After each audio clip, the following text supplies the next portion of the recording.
Hello students. तो बेटा हमने पिछली वीडियो के अंदर कवर किया that is the accommodation of I.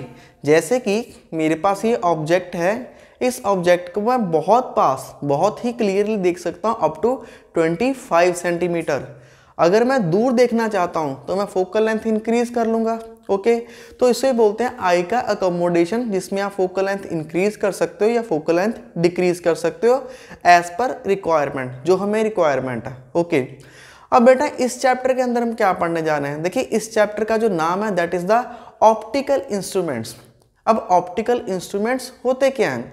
Optical instrument वो डिवाइसेस होते हैं जिन पे जब लाइट एंटर करता है या लाइट पड़ता है, लाइट के पड़ने के बाद वो हमें इमेज को बहुत ही क्लियरली दिखाई देता है, ठीक है, और इमेज को बड़ा करके दिखाते हैं, चाहे इमेज बहुत ज़्यादा डिस्टेंस पे हो या इमेज कम डिस्टेंस पे हो।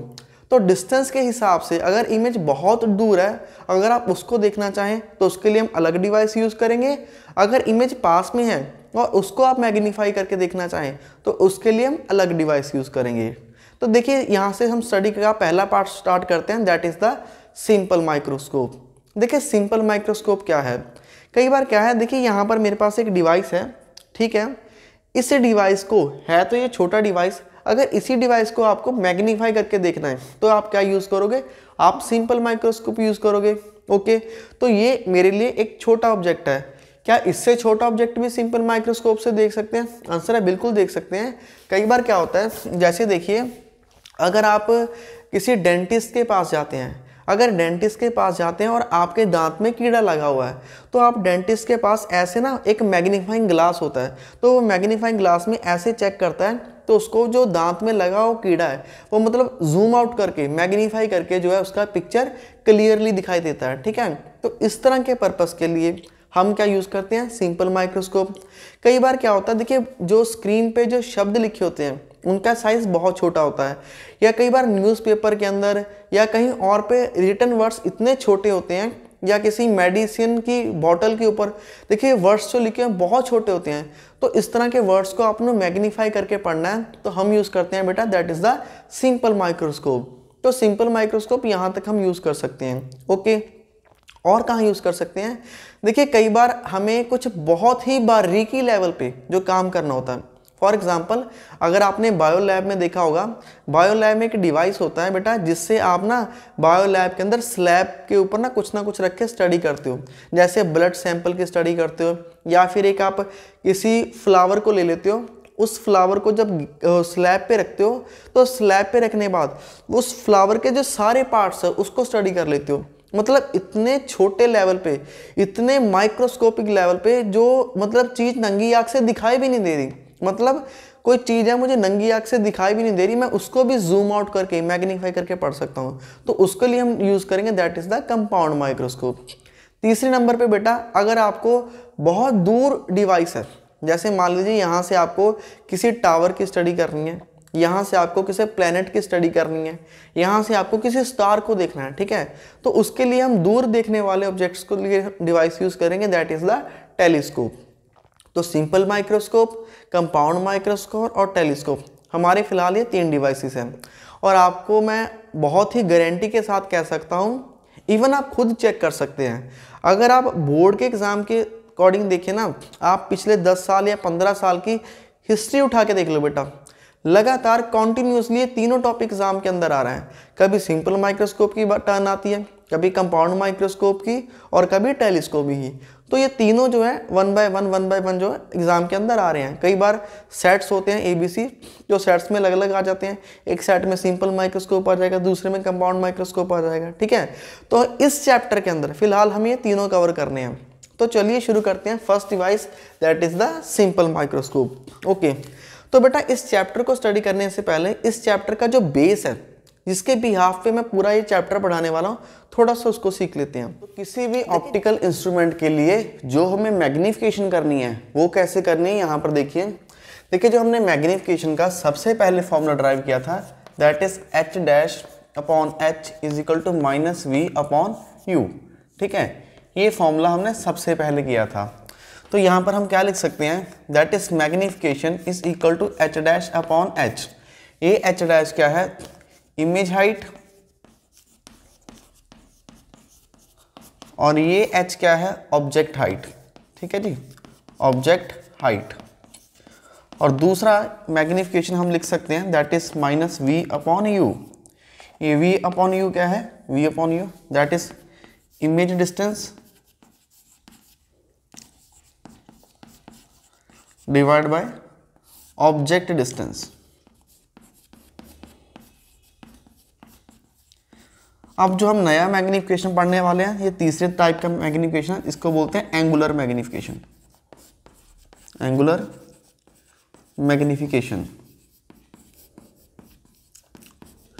एंगुलर मैग्निफिकेशन में क्या है that m is equal to tan beta upon tan alpha. ये बीटा और अल्फा क्या होते हैं, देखिए tan बीटा और tan अल्फा। ये है एक पॉइंट, इस पॉइंट से कुछ दूरी पर यहाँ पर है एक ऑब्जेक्ट, ओके, और कुछ दूरी पर यहाँ पर बनेगी इसकी इमेज। तो ये है इसकी इमेज, ऑब्जेक्ट भी है, इमेज भी है, दोनों यहाँ पर क्या एंगल बनाएंगे। तो इस पॉइंट पे ये कुछ ना कुछ एंगल बना रहे हैं, से दिस एंगल इज थीटा, कुछ ना कुछ एंगल है। और इस पॉइंट पे है बेटा आँख, यहाँ पर हम अपनी आई ड्रॉ करेंगे, तो ये है आई, ओके। अब ये देखिए ये है ऑब्जेक्ट ए बी और ये है image A dash B dash. अगर हम हाइट की बात करें तो पहले मैग्निफिकेशन किया हमने हाइट की फॉर्म में, height of image, height of object. Image की हाइट बड़ी है, ऑब्जेक्ट की हाइट छोटी है, ये फॉर्मूला लगा सकते हैं हम। दूसरा हम लगा सकते हैं डिस्टेंस के फॉर्म में, ये है ऑब्जेक्ट डिस्टेंस माइनस यू और ये है इमेज का डिस्टेंस माइनस वी, ठीक है। चलो प्लस माइनस बाद में हम उसी में देखेंगे डिवाइस के अंदर जब हम यूज़ करेंगे, सिंपल माइक्रोस्कोप या टेलीस्कोप। फिलहाल आपको ये पता होना चाहिए ऑब्जेक्ट का लेंस के ऑप्टिकल सेंटर से, लेंस का ऑप्टिकल सेंटर से जो ऑब्जेक्ट का डिस्टेंस होता है, ठीक है, इसको बोलते हैं यू। और वी क्या होता है, इमेज का यहाँ से ऑप्टिकल सेंटर से, ठीक है जी। तो यू है, वी है, तो वी और यू दैट इज वी और you that is image distance and object distance. जब आपने लेंस का केस किया था याद होगा आपको, ठीक है, यहाँ से ये है ऑब्जेक्ट और ये है इमेज। तो ऑप्टिकल सेंटर से ये डिस्टेंस होता है यू और ऑप्टिकल सेंटर से ये वाला डिस्टेंस ये क्या होता है वी। तो डिस्टेंस के फॉर्म में भी हमारे पास ये है, हाइट के फॉर्मेट में, डिस्टेंस के फॉर्मेट में अब जो है एंगल। पर यहाँ पर दिक्कत है बेटा कि अगर ऑब्जेक्ट और इमेज का दोनों का देखें तो एंगल तो सेम है। अगर एंगल सेम है तो मैग्निफिकेशन कैसे करेंगे। तो आंसर है हमें यहाँ पर एक कंडीशन बनानी होगी, या तो आप ऑब्जेक्ट को इमेज पर लेकर आएँ, दूसरा चॉइस है या इमेज को ऑब्जेक्ट पर लेकर आएँ। जब दोनों एक लोकेशन पर हो जाएंगे, ऑब्जेक्ट भी और इमेज भी एक ही लोकेशन पर होंगे और एक ही पॉइंट से देखा जाएगा इन दोनों को, तो दोनों का एंगल अलग अलग होगा। उस केस में हम मैग्निफिकेशन फाइंड आउट कर सकते हैं। जैसे कि इसको अगर मैं इधर लेकर जाऊंगा, यहाँ पर आ जाएगा, इस ऑब्जेक्ट को इधर लेकर आएंगे, ऑब्जेक्ट इधर आ जाएगा, ओके।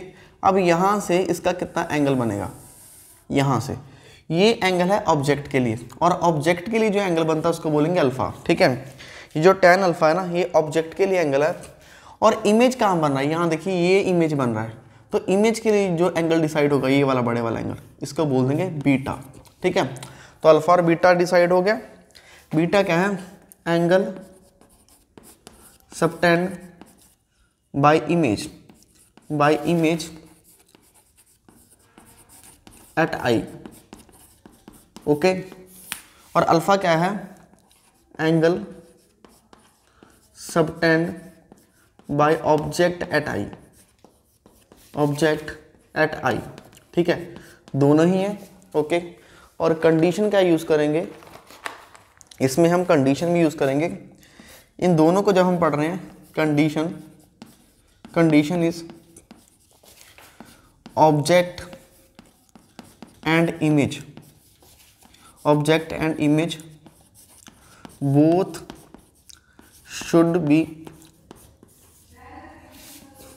at same place, दोनों ही एक ही जगह होने चाहिए, ठीक है। सेम प्लेस और पोजीशन, दोनों एक ही पोजीशन पर होने चाहिए, ठीक है। इस केस में हम तब मेजर कर सकते हैं। अब देखिए यहाँ पर बीटा जो इमेज के साथ बन रहा है वो एंगल बड़ा है, और जो ऑब्जेक्ट के साथ बन रहा है, इस पॉइंट को के बोल देते हैं, ए के, जो ऑब्जेक्ट के साथ एंगल बन रहा है वो छोटा है, ओके। अब अगर इसका मेजरमेंट करेंगे, tan बीटा और tan अल्फा की वैल्यू पुट करेंगे, तो वैल्यू पुट करने के बाद जो कैलकुलेशन करके आंसर आएगा वो मैग्निफिकेशन होगी, ओके। और क्या कर सकते थे, देखिए हमने यहाँ पर जो है इसको ऑब्जेक्ट को इमेज पर लेकर गए, या आप क्या कर सकते थे, दूसरा चॉइस क्या है, दूसरा चॉइस है हम इस इमेज को भी तो ऑब्जेक्ट पर लेकर आ सकते थे। अगर इमेज को ऑब्जेक्ट पर लेकर आते तो क्या होता, ऐसे, तो ये यहाँ से बिल्कुल ऐसे, ठीक है, तो बीटा इतना बड़ा एंगल होता, इतना बड़ा, ठीक है। तो आपके पास दोनों चॉइसेस हैं, या तो आप ऐसे ही करें या फिर आप अलग से कर लें, इसका अलग से डायग्राम भी बना सकते हैं, ठीक है। अगर आपको नोट करना है नोटबुक में तो इसका अलग से बना के दिखा देता हूँ आपको, ठीक है। दूसरा चॉइस था अगर ऐसे इसको फेयर डायग्राम दोबारा बनाएं तो ये है सेंटर, यहाँ पर है ऑब्जेक्ट और यहाँ पर है इमेज, ठीक है। तो यहाँ से ये है ओके। इस बार हम जो है इमेज को ऑब्जेक्ट पर लेकर आएंगे, तो यहाँ से इन्वर्टेड लाइंस बनाएंगे, तो ये एंगल हो जाएगा बीटा, ठीक है, ये वाला एंगल होगा बीटा, ठीक है। और एक छोटे वाला एंगल, ये वाला एंगल क्या है, दिस एंगल इज अल्फा, ठीक है। नहीं ऐसे भी कर सकते हो, यहाँ से भी आप पढ़ सकते हो और ऐसे ही पढ़ सकते हो। तो ये जो मैग्नीफिकेशन है जो हमने बेसिक सीखा, इसी मैग्नीफिकेशन से हम क्या करने वाले हैं, सिंपल माइक्रोस्कोप, कंपाउंड माइक्रोस्कोप और टेलीस्कोप, ठीक है। आपको यही याद रखना अल्फा बीटा के फॉर्म में, क्योंकि ये जो डिस्टेंस होते हैं ना, खासकर टेलीस्कोप में बहुत दूर डिस्टेंस होते हैं, तो जो दूर वाले डिस्टेंस है एंगल से अच्छा कैलकुलेशन होता है, ठीक है। तो मैग्नीफिकेशन के आपके पास 3 तरीके हैं, कौन कौन सा, पहला हो गया बेटा हाइट, दूसरा डिस्टेंस और तीसरा एंगल, और इसको क्या नाम दे दिया हमने, that is the angular magnification. चलिए इसके बाद हम स्टार्ट करते हैं सिंपल माइक्रोस्कोप। फटाफट, सिंपल माइक्रोस्कोप क्या है, बहुत इंपॉर्टेंट है। चलिए शुरू करते हैं। देखिए जब हमने मैग्नीफिकेशन को पढ़ा था, मान लीजिए ये हमारे पास एक लेंस है, ठीक है, ये एक लेंस है, और यहाँ से देखिए बेटा ये है एक ऑब्जेक्ट, ठीक है, ये ऑब्जेक्ट है और इस ऑब्जेक्ट की इमेज इधर बन रही है, ठीक है, इस ऑब्जेक्ट की यहाँ से इमेज बन रही है। अगर इसके सेंटर से देखूंगा तो ये हो जाएगा, दैट इज द एंगल, और अगर मैं यहाँ से देखूंगा तो एक ये हो जाएगा, ठीक है। हमें क्या है इसमें जो कंसेप्ट यूज़ करना है, हमें बेटा कंसेप्ट यूज़ करना है मैग्नीफिकेशन का, बट ये कौन सी मैग्नीफिकेशन है, अगर इसको एंगल के बिहाफ पे पढ़ेंगे तो हम इसको नाम दे देंगे बेटा angular magnification, that is angular magnification. Angular magnification क्या होता है, देखिए एंगुलर मैग्नीफिकेशन वो है जो एंगल के बिहाफ पे हमें हाइट्स बताए। जैसे कि अगर हम किसी ऑब्जेक्ट को पास में देखते हैं तो एंगल चेंज हो जाता है, मतलब इंक्रीज हो जाता है। अगर हम दूर देखते हैं तो एंगल क्या होता है, कम होता है। तो एंगल के चेंज होने से भी मैग्नीफिकेशन का पता लग जाता है। यहाँ पर देखिए हम मान लेते हैं बेटा ये है ऑब्जेक्ट और ये है ऑब्जेक्ट की इमेज, ये है ऑब्जेक्ट ए बी और ये है ऑब्जेक्ट की इमेज बी डैश और ए डैश, ओके। अब देखिए ऑब्जेक्ट और इमेज दोनों के लिए एंगल क्या बन रहा है, दोनों के लिए एंगल क्या बन रहा है, सेम बन रहा है। तो ये एक फेयर जो है कंपैरिजन नहीं है, क्योंकि ऑब्जेक्ट पहले या इमेज बाद में है, पर दोनों के लिए एंगल सेम बन रहा है, तो ये एक फेयर कंपैरिजन नहीं है। इसमें आपको क्या करना होगा, देखिए या तो आप जो ऑब्जेक्ट है ऑब्जेक्ट को इमेज पर लेकर आए या फिर इमेज को ऑब्जेक्ट पर लेकर आए, ठीक है। मान लीजिए यहाँ पर देखिए ये ऑब्जेक्ट है, हम कुछ ऐसा कंस्ट्रक्शन करेंगे कि इसको मैं ऐसे पीछे लेकर जाऊंगा, ठीक है जी। बाय कंस्ट्रक्शन ये वाला ऑब्जेक्ट मैं यहाँ पे एडजस्ट कर दूंगा, ठीक है। इस ऑब्जेक्ट को उठा के यहाँ पर लेके गए हैं। अभी यहाँ से मैं एक और लाइन ड्रॉ करूंगा, यहाँ से देखिए तो बेटा ये वाला जो ऑब्जेक्ट है मान के चलेंगे इधर आ गया है, ठीक है। अब ये वाले एंगल को हम बोलेंगे अल्फा, जिधर ऑब्जेक्ट है, और ये जो पूरा एंगल है जो इमेज के साथ बन रहा है उसको हम नाम दे देंगे बीटा। तो यहाँ पर 2 एंगल आ रहे हैं, एक आ रहा है अल्फा और एक आ रहा है बीटा। तो एंगुलर मैग्नीफिकेशन क्या है, एंगुलर मैग्नीफिकेशन है tan of angle of beta upon tan of angle of alpha. अब tan बीटा क्या है, that is angle subtended by image,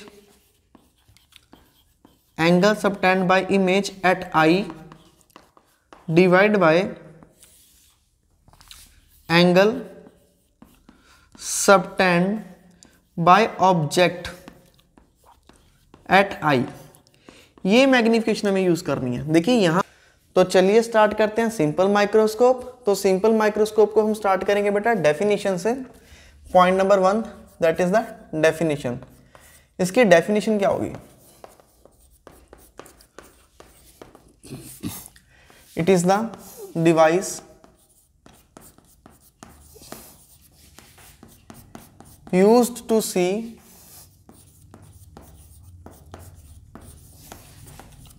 small objects clearly।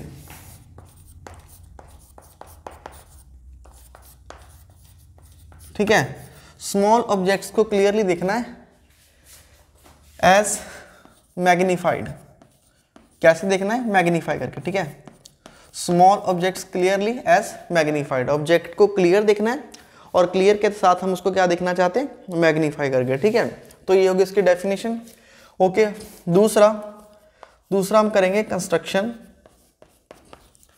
तो देखिए कंस्ट्रक्शन में क्या करेंगे, कंस्ट्रक्शन में बेटा हम इसके दो केसेस डिस्कस करेंगे। कंस्ट्रक्शन में आ जाएगा केस नंबर 1।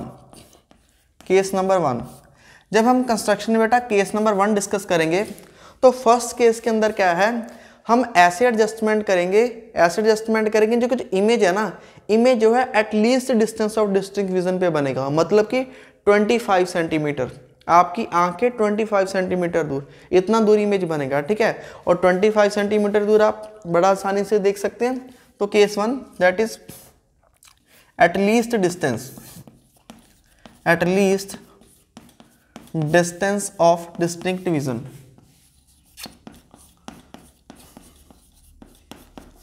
विजन, ठीक है बेटा, at least distance of distinct vision. Okay, so at least distance of distinct vision. तो इसकी कंस्ट्रक्शन बनाते हैं। देखिए बेटा, तो चलिए इसकी डायग्राम बनाते हैं। तो देखिए बेटा, ये है हमारे पास एक कॉन्वेक्स लेंस, ये है इसका ऑप्टिकल सेंटर C, यहाँ से कुछ डिस्टेंस पे होगा बेटा फोकस, यहाँ बना लेते हैं इसका फोकस, ये फोकस है, इतनी ही दूरी इस साइड, ये है फोकस, ठीक है जी। हमें क्या करना है, हमें जो ऑब्जेक्ट रखना है फर्स्ट केस के अंदर, हमें ऑब्जेक्ट रखना है इस फोकस और ऑप्टिकल सेंटर के बीच में। तो लाइट का नियम क्या कहता है, लाइट जो है प्रिंसिपल एक्सिस के पैरेलल जाएगी, यहाँ से बेटा क्रॉस कर जाएगी फोकस को, तो इधर से जा रही है लाइट। दूसरा नियम है, अगर लाइट को ऑप्टिकल सेंटर से क्रॉस करेंगे तो लाइट ऐसे चले जाएगी, ठीक है बेटा। अब इस लाइट को अगर आप ध्यान से देखेंगे तो लाइट पीछे जाके क्या हो रहा है, ये डाइवर्ज हो रहा है, ये ऐसे एक्सपैंड होता जा रहा है। और यहाँ पर तो हमारा आँख है, ठीक है जी, इस आँख में हमें इमेज बनाना है, पर ये लाइट पीछे जाके क्या हो रहा है, डाइवर्ज हो रहा है। और इमेज कब बनेगा, इमेज बनेगा जब ये दोनों लाइट्स मिलेंगी। ओके, तो इन दोनों लाइट्स को हम कहाँ मिलाएंगे, तो यहाँ पर, ठीक है। अगर हम इसको बिल्कुल डॉटेडली ऐसे बनाएंगे यहाँ से, और इसको लाइट को भी लेकर आएंगे यहाँ से, ओके, ठीक है, यहाँ से ये लाइट आ रहा है, ठीक है। तो बिल्कुल इसके इधर ये बनेगा इमेज A', B', ठीक है बेटा। ये है ऑब्जेक्ट AB, इस ऑब्जेक्ट की इमेज कहाँ बन रही है, दैट इज A', B', तो यहाँ पर इसकी इमेज बन रही है। अब हमें मैग्निफिकेशन चाहिए, ओके, तो ये होगा कंस्ट्रक्शन। अब थर्ड है इसका मैग्निफिकेशन।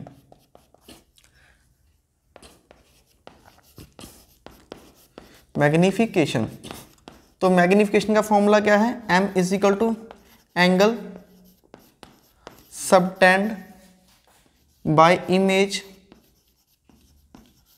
एट I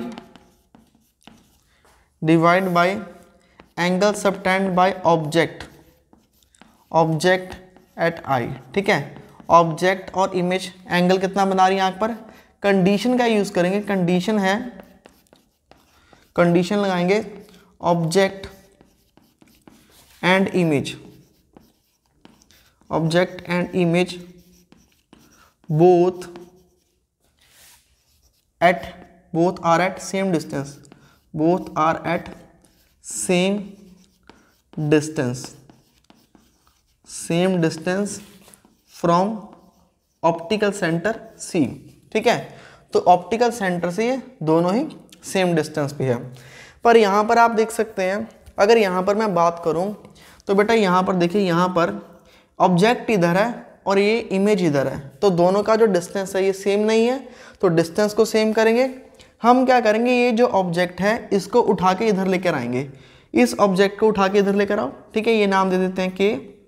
ये जो ऑब्जेक्ट है AB, इसको उठा के इधर लेकर आएंगे, आ गया, ओके। अब देखिए, मान लीजिए ये ऑब्जेक्ट अब इधर है, इमेज भी इधर है, तो ऑप्टिकल सेंटर से डिस्टेंस तो सेम हो गया।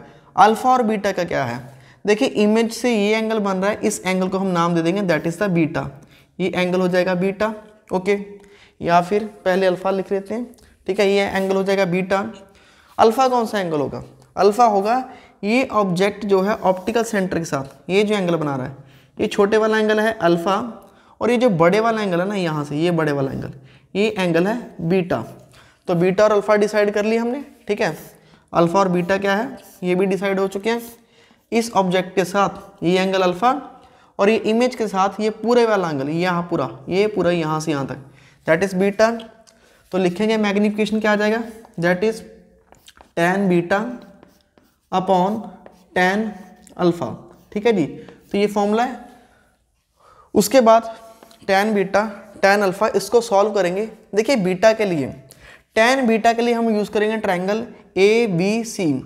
इन ट्रायंगल ABC tan का फॉर्मूला क्या होता है, that is perpendicular upon base. तो परपेंडिकुलर है AB और बेस हो जाएगा AC। तो tan बीटा की वैल्यू हो जाएगी AB अपॉन ये जो उसके बाद बेस आया दैट इज AC। तो इसके नीचे लिख देंगे base that is AC divide by tan alpha. Alpha के लिए देखिए ये है अल्फा एंगल, इस अल्फा के लिए ये हो जाएगा परपेंडिकुलर और ये क्या हो जाएगा बेस। तो इसमें लिखेंगे हम that is A' perpendicular upon base. Base कितना है A', ठीक है जी। इसको थोड़ा सही करके लिखेंगे AB upon AC, AB upon AC as it is, okay. ये जो नीचे वाला स्टेप है इसको मल्टीप्लाई करके ऊपर लिखेंगे A', जो ऊपर आ जाएगा डिवाइड हो जाएगा A' इसके साथ। पर ये जो A' है ये AB के इक्वल ही तो है, तो A' और AB इक्वल है, इसलिए हम दोनों का कटिंग कर सकते हैं क्योंकि प्रैक्टिकली इन दोनों का हाइट सेम है, ठीक है। A' और AB, या फिर आप यहाँ पर AB लिख सकते हैं, चलेगा। तो ये किसके इक्वल आ जाएगा, ये आ जाएगा A' अपॉन AC। तो देखिए ये मैग्निफिकेशन हमारी नेक्स्ट बाय नेक्स्ट कैलकुलेट करके आ रही है। आपको मैं बेनती करूंगा कि जो आप नोटबुक में लिखेंगे ना स्टेप्स नीचे को लिखिएगा, ठीक है। ये थोड़ा स्पेस कम है इसलिए मैंने इधर को लिख दिया।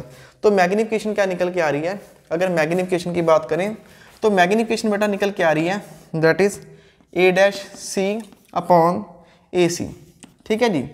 तो अब हम लेते हैं साइन कन्वेंशन। साइन कन्वेंशन क्या है बेटा, देखिए इसका जो फोकस है यहाँ से लेके यहाँ तक, ये है इसका फोकस डिस्टेंस और ये फोकस है F0, मतलब पॉजिटिव है। ऑब्जेक्ट यहाँ से लेके यहाँ तक ये पड़ा बेटा इसका object that is U, negative है, ओके। इसको F ही लिख लेते हैं, फोकस F और ये क्या हो जाएगा U। और जो इमेज बन रही है, इमेज कितने डिस्टेंस पे बोला हमने, बोला at least distance of distinct vision, तो इसको लिख लेंगे -V, ओके। तो मैग्निफिकेशन किसके इक्वल आया, that is A' upon C। अब मुझे बताओ A' की वैल्यू क्या है। A' नेगेटिव साइन किधर को लेने हैं, देखिए ऑप्टिकल सेंटर से जिस साइड क्या है ऑब्जेक्ट है, ऑप्टिकल सेंटर से ऑब्जेक्ट इस साइड है, तो इस साइड के सारे डिस्टेंस नेगेटिव होंगे और राइट हैंड साइड के डिस्टेंस पॉजिटिव होंगे। तो इस केस में सिर्फ यही पॉजिटिव होगा, ठीक है, ओके।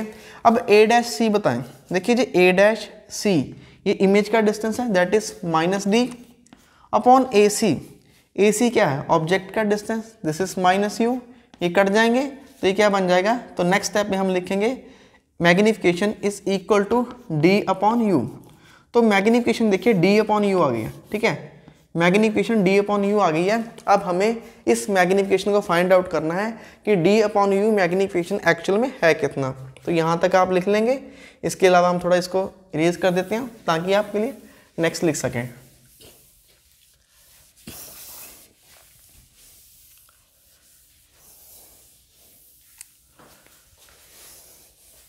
ओके, तो यहाँ पर मैग्निफिकेशन आ रही है D अपॉन U। अब हम यूज करेंगे बेटा यूज लेंस इक्वेशन। तो लेंस इक्वेशन बताएं क्या होता है, that is -1 upon U0 plus 1 upon V0 is equal to -1 upon F0, ठीक है। तो लेंस इक्वेशन होती है that is 1 upon U0 plus 1 upon V0 is equal to 1 upon F0, ये प्लस, ठीक है। यहाँ पर माइनस रहता है, यहाँ पर प्लस रहता है, ठीक है। यूज करेंगे साइन कन्वेंशन, साइन को यूज करेंगे। अगर हम साइन कन्वेंशन यूज करते हैं तो बताइए सबसे पहले -1 अपॉन U की वैल्यू क्या है, ऑब्जेक्ट डिस्टेंस किसके इक्वल है, तो ऑब्जेक्ट डिस्टेंस है -U, तो ये वाला माइनस एसिड और U0 की वैल्यू है -U प्लस 1 अपॉन V क्या है इमेज डिस्टेंस, ये कितना है D। तो यहाँ से जो इमेज डिस्टेंस है दिस इज -D। अब जो फोकस है ये फोकस कितना है, ये पॉजिटिव है, यहाँ से लेके यहाँ तक ये फोकस जो है पॉजिटिव है, तो इसको लिखेंगे एफ। ओके, हमें मैग्निफिकेशन चाहिए। अगर हमें मैग्निफिकेशन चाहिए तो मैग्निफिकेशन के लिए हमें क्या करना होगा, डी अपॉन यू का वैल्यू चाहिए, तो डी अपॉन यू की वैल्यू निकल जाएगी।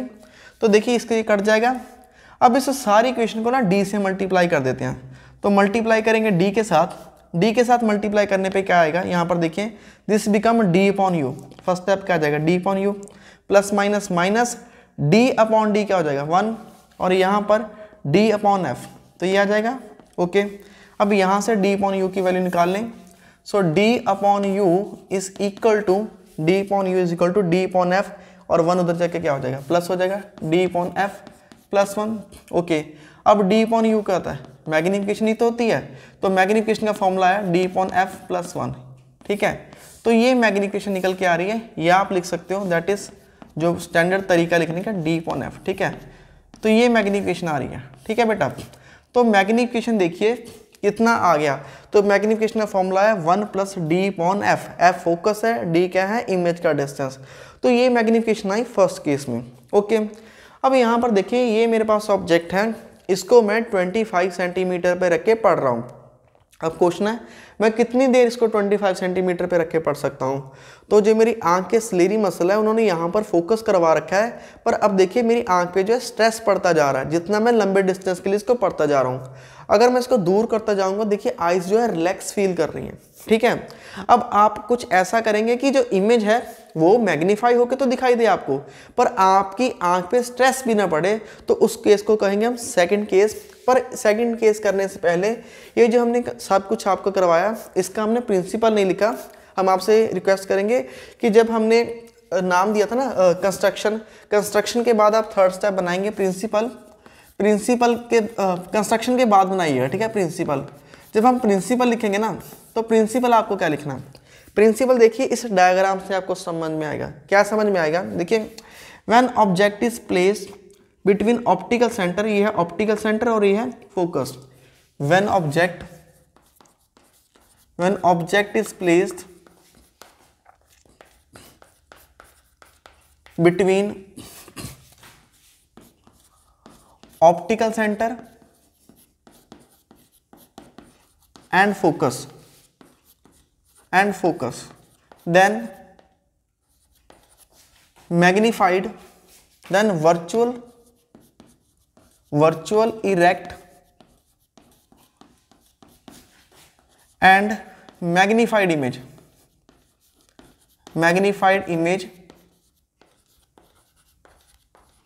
virtual erect and magnified image formed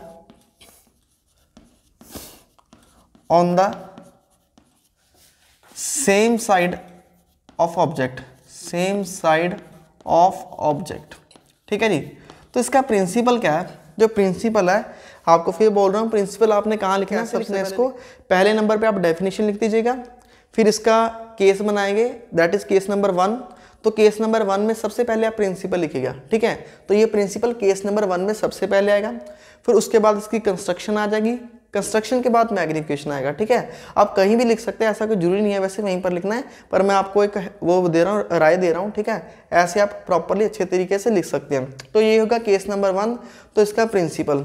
अब जब हम मैग्निफिकेशन करने हैं ना, तो मैग्निफिकेशन में अगर आप चाहें तो वर्किंग भी लिख सकते हैं, वैसे इतना रिक्वायरमेंट नहीं है क्योंकि ये मैक्सिमम 5 नंबर में आ रहा है, जो आपको लिखवा दिया ये सफिशिएंट है। अगर आप इसकी वर्किंग को वर्डिंग की फॉर्म में लिखना चाहते हैं तो लिख सकते हैं। वर्किंग में देखिए प्रिंसिपल और वर्किंग में क्या फ़र्क होता है, जब आप प्रिंसिपल को लिखते हो ना, तो प्रिंसिपल में आप नेमिंग नहीं करते, यहाँ पर देखिए ABBCCD ऐसे नहीं करते।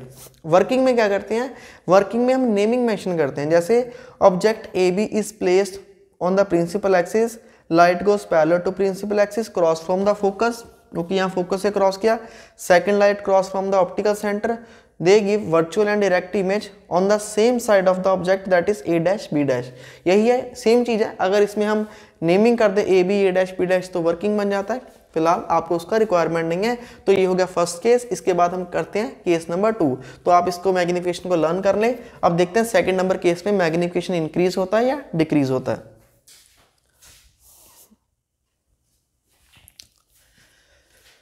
तो case number 2 that is relaxed I setting. Relaxed I setting. देखिए रिलैक्स्ड आई सेटिंग में क्या है, इमेज कहाँ बनेगी, इमेज बनेगी इन्फिनिटी पे, image formed at infinity, image जो है इन्फिनिटी पे बनेगी। ओके अब देखिए ये जो इमेज है फर्स्ट केस है, अब इस इमेज को इन्फिनिटी पे बनाना है, तो इन्फिनिटी पे कैसे बनेगी, अगर इस ऑब्जेक्ट को मैं यहाँ पर लेकर आऊँ, अगर इस ऑब्जेक्ट को मैं फोकस पे लेकर आऊँगा तो क्या हो जाएगा, इमेज कहाँ पे बनेगी, इन्फिनिटी पे। तो यहाँ पर करते हैं, ये केस 1 की डायग्राम थी, केस 2 के लिए फिर से डायग्राम बनाएंगे। तो ये कॉन्वेक्स लेंस है, यही वाला लेंस चेंज नहीं है, लेंस सेम है। यहाँ से देखिए यहाँ पर हम बना लेंगे इसका फोकस, जितना डिस्टेंस ये है उतना डिस्टेंस इधर होगा, ये हो जाएगा फिर से फोकस। अब जो ऑब्जेक्ट है आपको फोकस के ऊपर रखना है, ठीक है। फर्स्ट केस में आपने यहाँ पर रखा था फोकस और ऑप्टिकल सेंटर के बीच में, अब आपको फोकस पे रखना है। ओके यहाँ से लाइट जाएगी, यहाँ से लाइट जाएगी, कहाँ से क्रॉस हो जाएगी, फोकस से क्रॉस हो जाएगी, ठीक है। दूसरा यहाँ से देखिए ऑप्टिकल सेंटर से क्रॉस हो जाएगी। अब ये दोनों लाइट्स क्या हैं, पैरेलल हैं। और यहाँ पर देखिए हमारी आँख है, और अगर हमारी यहाँ पर आँख है तो यहाँ पर देखिए अब क्या है, इसको अगर मैं पीछे भी ऐसे बनाऊँगा, अगर इसको पीछे भी बनाऊँगा ऐसे बिल्कुल पैरेलल रह जाएंगे ये, ठीक है, यहाँ से और ये यहाँ से, ठीक है। अब इमेज का क्या होगा, इमेज कहाँ बनेगी, तो देखिए अब प्रॉब्लम क्या है, प्रॉब्लम देखिए जब मैंने फर्स्ट केस के अंदर किया था कि जो अल्फ़ा और बीटा दोनों एंगल बन रहे थे, तो दोनों के लिए कंडीशन लगाई थी कि जो इमेज है और ऑब्जेक्ट है वो सेम डिस्टेंस पे है। जैसे कि ये इमेज बन रहा था और ऑब्जेक्ट को हम यहीं पर उठा के लेकर आए थे, object and image should be at the same distance. यहाँ पर देखिए इमेज कहाँ बनेगा, इस लाइन को पीछे बनाते जाएं तो यहाँ पर कहीं इमेज बनेगा। और हम वो लोकेशन खुद से डिसाइड कर लेते हैं, मान लीजिए ये है एक लोकेशन जिस लोकेशन पे इमेज बन रही है, और ये लोकेशन को हमने क्या माना, ये लोकेशन यहाँ से कितने डिस्टेंस पे है, d डिस्टेंस पे, ठीक है जी। इमेज बन तो इन्फिनिटी पर है, पर हम अपनी चॉइस के लिए यहाँ पर इसको d डिस्टेंस पे रख लेते हैं। ओके अब अल्फ़ा क्या है, अल्फ़ा बीटा क्या है, अब ऑब्जेक्ट को उठा के यहाँ पर लेकर आएंगे, ऑब्जेक्ट को उठा के यहाँ पर लेकर आएंगे तो ये हो जाएगा यहाँ से ऑब्जेक्ट के साथ एंगल अल्फ़ा, और ये जो इमेज है इमेज के साथ एंगल बीटा। तो आप तो कहेंगे सर ये तो सेम ही डायग्राम होगी, तो आंसर है डायग्राम सेम नहीं है। हमने एंगल्स का कंसेप्ट सेम करने के लिए जस्ट जो है इमेज को इस डी पॉइंट पे रखा है, सिर्फ रखा है। रखने पे ऐसा नहीं होगा कि मैग्निफिकेशन पहले की तरह सेम आ जाएगी, इस बार मैग्निफिकेशन जो है बेटा वो चेंज होगी। देखिए कैसे, ये जो ऑब्जेक्ट है ये था बेटा ए बी, ओके ये ऑब्जेक्ट है ए बी, और इसकी इमेज जो है ये है ए डैश बी डैश, और ये वाला पॉइंट क्या हो जाएगा के, यही माना था हमने। फिर से वही यूज़ करेंगे मैग्निफिकेशन का formula, that is tan beta upon tan alpha, वही एंगल सब टेंड बाय, इसको हम पूरा कैसे लिख सकते हैं, you can write angle subtended by image at eye situated at infinity to the angle subtended by object at eye situated at focus. तो ये इसको लिख सकते हैं, ठीक है, जैसे पहले लिखा था वैसे लिख सकते हैं, otherwise this is sufficient. Okay tan beta की वैल्यू फिर से कैलकुलेट करेंगे बेटा, tan बीटा के लिए हम ट्रायंगल यूज करेंगे ये वाली, परपेंडिकुलर अपॉन बेस, और ये है c that is a b upon a c. बिल्कुल एज इट इज आ जाएगा जो पीछे किया है, बिल्कुल भी आपको दोबारा से यहाँ से देखने की जरूरत ही नहीं है। अगर आप कॉपी पेस्ट भी कर देंगे ना, जो इसका रिजल्ट आया था that is m is equal to D upon U, वो वहीं आ जाएगा। इवन एग्जाम में आपको दोबारा लिखने की जरूरत नहीं है, मैं आपको बताता हूँ। अगर आप शॉर्टकट में करना चाहें वो कैसे कर सकते हैं, एग्जाम के अंदर नंबर नहीं कटेंगे, ठीक है। सीबीएसई की चेकिंग करते हुए बहुत टाइम हो चुका है मुझे, आपके मार्क्स डिडक्ट नहीं होंगे, ठीक है। Divide by tan alpha, alpha के लिए perpendicular upon base that is A dash के अपॉन ए डैश सी, ए डैश के अपॉन ए डैश सी, फिर से ए बी अपॉन ए सी, ऐसे ही है। जब ये मल्टीप्लाई में करके लिखेंगे तो क्या हो जाएगा, रेसिप्रोकल हो जाएगा, ए डैश सी अपॉन ए डैश के, और फिर से ये दोनों क्या है इक्वल, तो क्या बचेगा ए dash C upon a C. Okay तो ये हो जाएगा m मैग्निफिकेशन। अब ए डैश सी क्या है, ए डैश सी देखिए ये है, ये कौन सा डिस्टेंस है, at least distance of distinct vision, d upon a c क्या है u, दोनों ही माइनस है, माइनस माइनस कट जाएंगे, इसको भी माइनस में लिखेंगे, इसको भी माइनस में लिखेंगे, माइनस माइनस कट जाएंगे, तो फाइनली m आ जाएगा d अपॉन यू, ठीक है बेटा। देखो बेटा ये मैंने यहाँ पर ड्राइव दोबारा से कर दिया आपके लिए। आप एग्जाम में और क्या कर सकते हैं, आप एग्जाम में जब यहाँ से लिखेंगे ना, तो जब आप स्टार्ट करेंगे for the relax size setting, आप बस डायग्राम बनाएंगे, डायग्राम बना के आप यहाँ पर लिख सकते हैं as we have already driven, हम ऑलरेडी ड्राइव कर चुके हैं, एम किसके इक्वल होता है डी अपॉन यू। यहाँ से डायरेक्ट ये स्टेप लिख के भी आप स्टार्ट कर सकते हैं, ये स्टेप दोबारा लिखने की जरूरत नहीं है अगर आप चाहें, ठीक है। फिर से लेंस इक्वेशन लगाएंगे, that is -1 upon U naught plus 1 upon V naught is equal to 1 upon F naught. तो ये लेंस इक्वेशन होगी। अब यूज करते हैं साइन, साइन यूज करके 1 अपॉन, देखिए यू क्या है, ऑब्जेक्ट डिस्टेंस है, ऑब्जेक्ट किधर है यहाँ से यहाँ तक, और ये डिस्टेंस क्या है -u, that is -u plus 1 upon V देखिए हमने डायग्राम कंप्लीट करने के लिए इसको बनाया था डी पॉइंट पर ये डी डिस्टेंस है कितना, तो आंसर है बेटा इमेज तो इन्फिनिटी पे बन रही है, तो इमेज डिस्टेंस है इनफाइनाइट, ये जो इमेज बन रही है लेंस से इनफाइनाइट डिस्टेंस पे बन रही है, तो इसको लिखेंगे इन्फिनिटी, बहुत दूर डिस्टेंस है।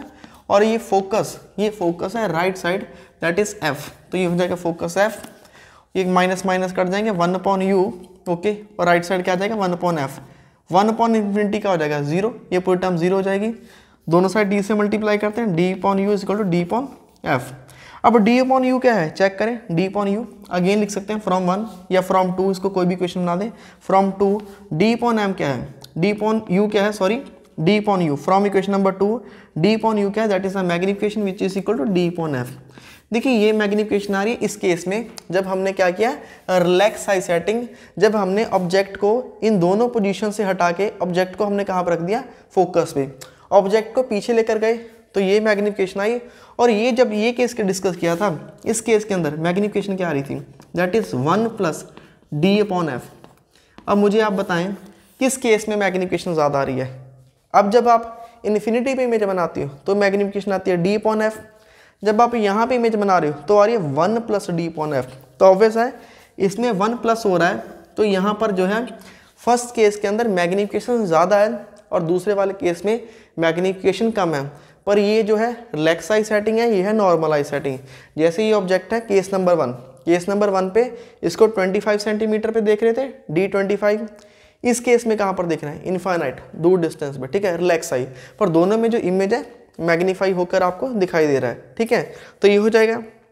अब देखिए कुछ और रिजल्ट, वन थिंग मोर है, तो मैग्निफिकेशन का आंसर आ रहा है बेटा डी अपॉन एफ, यहाँ पर भी आ रहा है 1 प्लस डी अपॉन एफ, ठीक है, इधर ज़्यादा इधर कम है। डी एक्चुअल में कितना होता है, दैट इज 25 सेंटीमीटर। अब जो मैग्निफिकेशन है ये फोकल लेंथ के इनवर्सली प्रोपोर्शनल है, मैग्निफिकेशन फोकल लेंथ के इनवर्सली प्रोपोर्शनल, ठीक है। हम चाहते हैं मैग्निफिकेशन का आंसर 1 से ज़्यादा आए। 1 से ज़्यादा आंसर कब आ सकता है, जब आप फोकस है ना, ये जो फोकस है, ये जो लेंस की फोकल लेंथ होती है ना, फोकल लेंथ 25 से कम हो, 25 से ज़्यादा ना हो। मतलब जो आप कॉन्वेक्स लेंस यूज़ कर रहे हो उसकी फोकल लेंथ बहुत कम हो, जितनी फोकल लेंथ कम होगी उतनी ज़्यादा मैग्निफिकेशन आएगी। देखिए डी कितना है, हमने मैग्निफिकेशन कैलकुलेट की डी अपॉन एफ, डी कितना है, डी है 25, अगर 25 से कम हम फोकस 10 लेते हैं, कोई कॉन्वेक्स लेंस ले लेते हैं जिसकी फोकल लेंथ 10 है, तो आंसर कितना आ जाएगा, 2.5 आ जाएगा। तो अगर इमेज का साइज 1 सेंटीमीटर है, सॉरी ऑब्जेक्ट का, अगर ऑब्जेक्ट का साइज 1 सेंटीमीटर है तो इमेज का साइज कितना हो जाएगा, 2.5 गुना बढ़ जाएगा, ठीक है।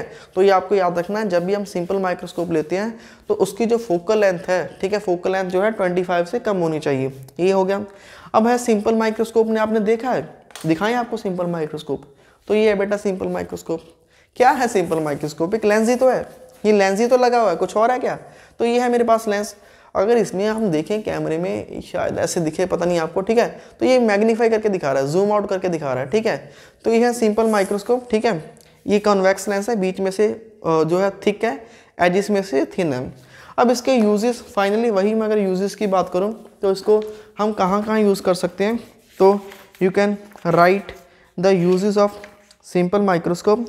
It is use by jeweller and watch makers. देखिए ज्वेलर्स के पास क्या है, ज्वेलरीज बहुत कॉस्टली है, ठीक है, सोना बहुत महंगा है, इस वक्त 2023 में 60,000 के नियर अबाउट इसका रेट चल रहा है।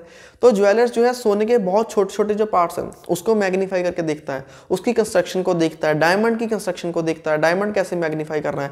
मैग्नीफाइंग ग्लास आता है ना, एक मैग्नीफाइंग ग्लास आता है, उसमें आप सनलाइट को फोकस करके एक पॉइंट पे एक पेपर को आग लगा सकते हो। सिंपल माइक्रोस्कोप कितनी पावर है, फोकस पावर।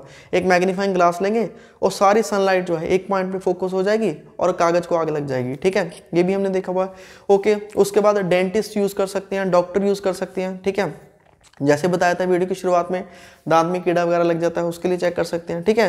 तो जिसको भी मैग्निफिकेशन पर्पस के लिए चाहे वो यूज़ कर सकता है। हमारी फिजिक्स लैब में देखिए जो है वर्नियर स्केल होता है या फिर स्क्रू गॉज होता है, तो इस तरह के स्फेरोमीटर, बहुत सारे डिवाइसेस हैं जिनमें ना रीडिंग बहुत छोटी छोटी लिखी रहती है फिजिक्स लैब के अंदर, ठीक है। उनमें भी अगर आप फिजिक्स लैब में कॉन्वेक्स लेंस से देखोगे ना तो उसमें भी बहुत बड़ा बड़ा दिखेगा, रीडिंग बड़ी होकर दिखेगी, ठीक है। तो ये हो गया बेटा सब कुछ सिंपल माइक्रोस्कोप के बारे में। वीडियो अच्छा लगे तो please do like share and subscribe. अब मिलते हैं नेक्स्ट वीडियो के अंदर with the compound microscope. Thanks to watch.